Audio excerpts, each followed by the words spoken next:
इस वीडियो में आप सबको बताते हैं दुनिया के कुछ ऐसे सच जो हम सब जानने के बाद भी अनजान बनते हैं। आप सबसे रिक्वेस्ट है कि वीडियो को पूरा देखिए और अगर पसंद आए तो चैनल को सब्सक्राइब भी कीजिए। पहले के ज़माने में पढ़ाई लिखाई बहुत कम थी, ये आप सब भी जानते हैं, लेकिन उस दौर के लोगों में इंसानियत हुआ करती थी। फिर जिस तरह से पढ़ाई लिखाई एजुकेशन सिस्टम बढ़ता गया, उसके साथ साथ इंसानियत भी घटती गई। लेकिन हर इंसान से पूछो तो यही बात सुनने को मिलता है कि पहले के लोग अच्छे थे, ईमानदार थे, नेक दिल हुआ करते थे। लेकिन आज के ज़माने में ऐसा बिल्कुल नहीं है।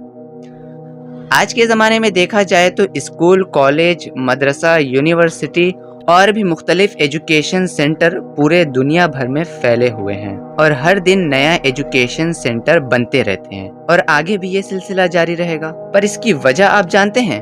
मैं बताता हूँ इसकी वजह। पहले के ज़माने में गुरु लोग दिल से अपने छात्र को अपने इल्म देते थे, शिक्षा देते थे, लेकिन उनका मकसद इल्म से पैसा कमाना नहीं होता था। और उस दौर के छात्र स्टूडेंट लोग भी अपने माँ बाप से भी ज्यादा अपने गुरु की इज्जत और सम्मान किया करते थे, पर गुरु भी उतने ही महान हुआ करते थे। इस दौर में न गुरु का मतलब रह गया है, न कोई छात्र का मतलब रह गया है, पर न मान है, न सम्मान है, न अदब है, न तहजीब है। सबका बस एक ही डिमांड है और वो है पैसा। यही फर्क है आज में और उस दौर में, यही फर्क है इन लोगों में और उन लोगों में।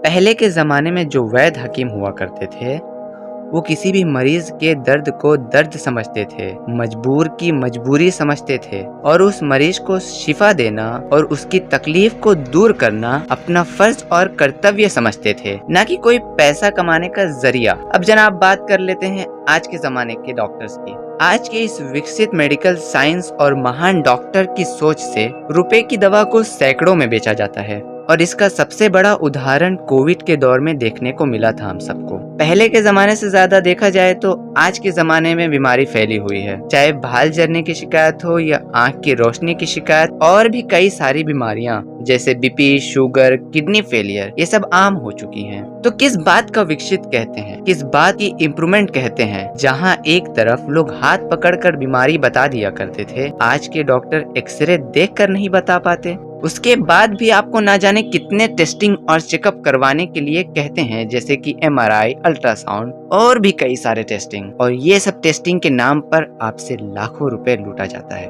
पहले के जमाने में हकीम लोग मरीज को देखते थे तो उनके आंखों में आंसू आ जाते थे, लेकिन आज के दौर में किसी डॉक्टर को एक ऑपरेशन का कोई पेशेंट आ जाता है तो सुन के चेहरे पे जैसे एक मुस्कान आ जाती है और पूरे हॉस्पिटल में डिस्कशन होने लगता है कि भाई आज बड़ा मुर्गा फंसा है, अब लाखों का बिल बनाएंगे। कई बार तो इंसान के मर जाने के बाद भी उसे ICU में एडमिट रखते हैं उसके परिवार से चार्जेस वसूल करने के लिए। वाह रे बिजनेस। अब चाहे डॉक्टर हो, पुलिस हो या एक वकील या कोई भी डिपार्टमेंट से हो, अकेले सिर्फ ये क्राइम के दोषी और कसूरवार नहीं है। इसका सबसे बड़ा दोषी है तो वो है सरकारी सिस्टम। अब इस देश में कोई डॉक्टर, पुलिस या कोई भी बड़े पोस्ट पर जाने के लिए काफी रिश्वत देना पड़ता है। सीट नहीं मिलती तो डोनेशन के नाम पर सीट बेचा जाता है। तो बताए क्यों ऐसा सिस्टम रखा गया? अब कोई इतना पैसा देकर जिंदगी में कुछ बनेगा तो रिश्वत भी लेगा, क्योंकि उसको पैसा रिकवर भी तो करना है।